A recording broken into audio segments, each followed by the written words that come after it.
इस पत्ती की संरचना का अध्ययन करेंगे। देखो ये पत्ती इस तने से जिस डंठल के द्वारा जुड़ी हुई है ना, ये दिख रही है सबको। इसको अपन बोलते हैं पर्णवृंत। क्या बोलते हैं इसको? पर्णवृंत। हाँ, और इसमें ये जो हरा भाग है इसको अपन बोलते हैं पटल या फलक, है ना। क्या बोलते हैं इसको? पटल या फलक, ठीक है।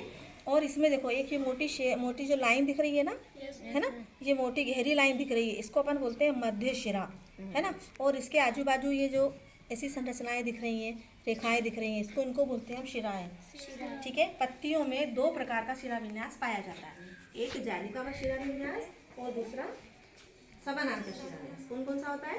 जालिका और समानांतर, ठीक है। अभी अपन घास की पत्ती को देखते हैं। इसमें देखो, इसमें जाली दिख रही है क्या? नहीं। आपको दिख रही है? नहीं। तो इसमें कौन सा शिरा विन्यास है बेटा? समानांतर शिरा विन्यास, है ना। जिनमें कोई जालियां नहीं बनती हैं तो वो समानांतर शिरा विन्यास होता है। ये घास की पत्ती है, ऐसे ही धान और गेहूं की पत्ती में भी समानांतर शिरा विन्यास होता है ना। अब जैसे गुड़हल की पत्ती में जाली बनी हुई दिख रही है, तो इसमें कौन सा शिरा विन्यास है? जालिका शिरा विन्यास, ठीक है। तो ये हो गई पूरी तरह से पत्ती की संरचना, ठीक है। अब इसमें पौधे में देखो अपन ने क्या क्या देख लिया? जड़ देख ली, तना देख लिया, पत्ती देख ली, ये कली है जो फूल बनेगी, है ना। ये पूरे पौधे के विभिन्न भाग हो गए, यही फूल बनता है। अब जो फूल होता है ना बेटा, वो पौधे का जनन अंग होता है। हाँ बेटा, अब अपन पुष्प के विभिन्न भागों के बारे में अध्ययन करेंगे, है ना। ये जो होता है ना, उसको बोलते हैं अपन पुष्प व्रंत। उसके ऊपर ये बारीक बारीक संरचनाएं दिख रही है, इसको बोलते हैं अबिर्बाह्य दल या फिर एपिकैलिक्स। क्या बोलते हैं? एपिकैलिक्स। हाँ, और ये जो ऊपर है इसको अपन बोलते हैं, कितनी संख्या है इसकी बताओ? 5 है ना, 5 है ना। इसको अपन बोलते हैं कैलिक्स या फिर बाह्य दल।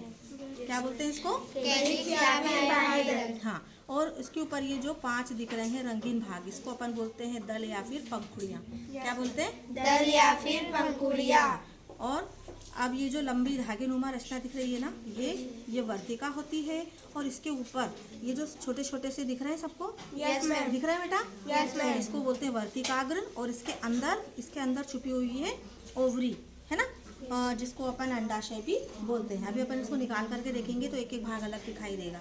और इसके चारों तरफ देखो, ये जो पतले पतले धागेनुमा संरचना दिख रही है ना, यस मैम। इसको अपन पुतंतु, और ये ऊपर जो पीले पीले दाने दिख रहे हैं इसको परागकोश बोलते हैं। और ये दोनों मिलकर के पुंकेसर का निर्माण करते हैं। इस पुष्प में स्त्री केसर और पुंकेसर दोनों होते हैं, इसलिए ये द्विलिंगी पुष्प होता है। चलो अपन एक एक करके इसके इन भागों को अलग करते हैं।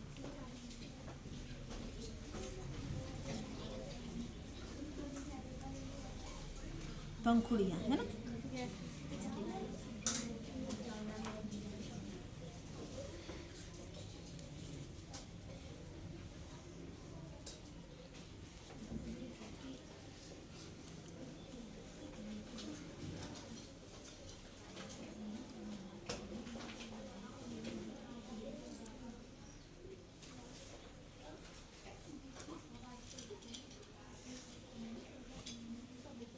ये ठीक है,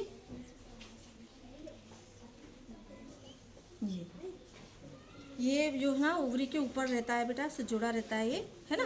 और ये हो गई अपनी पंखुड़ियाँ। कितनी है इसमें? 5। ये रेड कलर की क्यों है?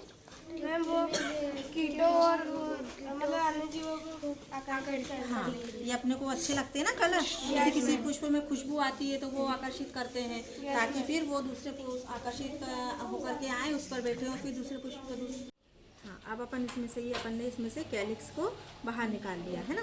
ये इसका बाह्य दल या कैलिक्स भी इसको अपन कहते हैं। ये जो छोटी छोटी संरचनाएं थी ये एपिकैलिक्स हैं। अब ये जो अपने पास बचा है ये ओवरी है, और ये पूरी वर्तिका है, और ये ऊपर वर्तिकाग्र है। ये छोटे छोटे दाने ना बेटा, ये वर्तिकाग्र है, ठीक है। और इसकी जो चारों तरफ ये लगे हुए हैं छोटे छोटे धागेनुमा संरचना, ये क्या है? पुंकेसर। पुंकेसर ये क्या किससे मिलकर बना? ये परागकोश और पुतंतु से मिलकर, है ना। इनको अपन अलग कर देते हैं, है ना, ठीक है। आगे समझ में? और ये अपना हो गया इस तरीके से, है ना। ये सारे अलग अलग भाग समझ में आ रहे हैं। ये पूरे पुष्प की संरचना है, और ये अपन ने उसको अलग कर करके देख लिया, ठीक। अच्छे से समझ में आ गया?